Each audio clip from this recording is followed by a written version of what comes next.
Growth. Growth can be defined as an irreversible increase in dry mass of living material. It actually reflects an increase in amount of protein which has been synthesized, therefore the process of protein synthesis forms the basis of growth. Starting with an individual cell, growth of a multicellular organisms can be divided into three phases: cell division, an increase in cell number as a result of mitotic division and cell division; cell elongation, an irreversible increase in cell size, length or volume, or both, as a result of uptake of water that results in cell wall growth or the synthesis of living material that brings growth in volume.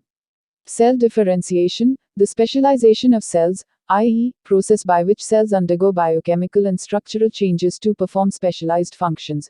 However, each of these processes can occur at separate points in time.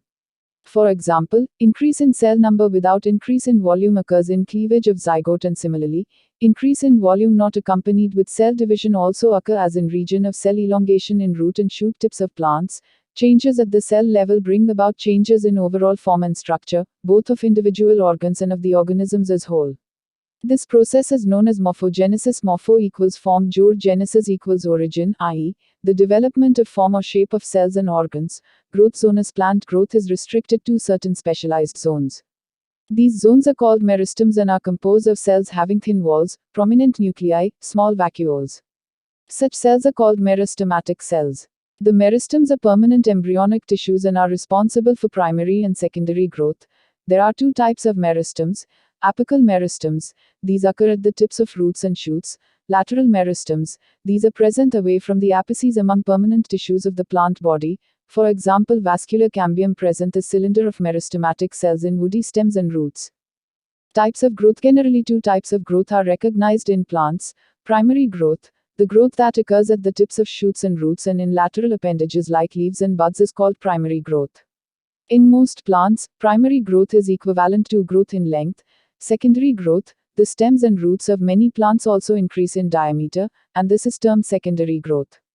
It occurs in regions that have stopped elongating. Similarly, growth may be determinate or indeterminate. Determinate growth, some plant structures grow to a certain size and then stops growth and undergo senescence and death. This type of growth is called determinate growth. Indeterminate growth, the plant structures that grow by meristems and grow more or less indefinitely, for example vegetative stem and root.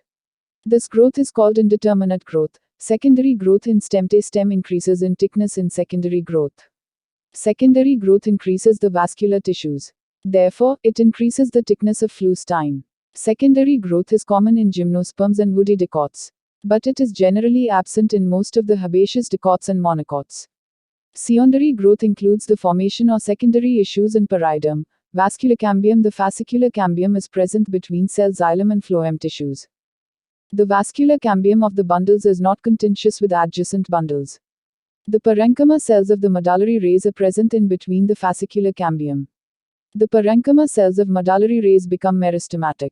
They form strip of interfascicular cambium in medullary rays. The strips of fascicular and interfascicular cambium join together laterally to form a continuous cambium ring called vascular cambium. This vascular cambium forms secondary xylem and phloem. The cambial cells have different morphology from the meristematic cells of the apical meristem. The cambial cells are highly vacuolated.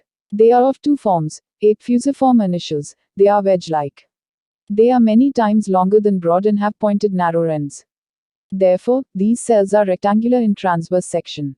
The derivatives of the fusiform initials torsades, the inner side, differentiate into secondary xylem, and those torsades outer side differentiate into secondary phloem. B. Ray initials, they are nearly isodiametric. They are found in vertical rows. The derivatives of as initials give rise to rays. Secondary vascular tissues, secondary xylem, secondary xylems are produced towards the inner side. It pushes the primary xylem bundles towards the center. Ultimately, the pith is completely filled with the secondary xylem and primary xylem elements are crushed. The secondary xylem in dicots consist of an axial or vertical system and rays. Axial or vertical systems, these xylems have vessels, some trichades, fibers and axial parenchyma. B. Ray system, the horizontal or ray system consists of files of parenchyma cells. They run radially along the whole length of secondary xylem and secondary phloem. The ray may be uniseriate or multiseriate. Uniseriate is single cell wide. Multiseriate is many cell side. The margins of multiseriate rays are always one cell wide. New rays are continuously produced in the secondary xylem and phloem. Formation of wood, the secondary xylem accumulates.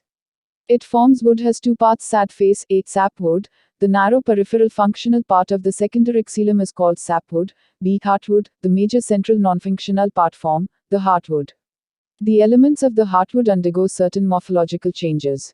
These changes include deposition of tannins and linification of their wall. Sometimes, the adjacent parenchyma cells migrate into the lumens of empty vessels.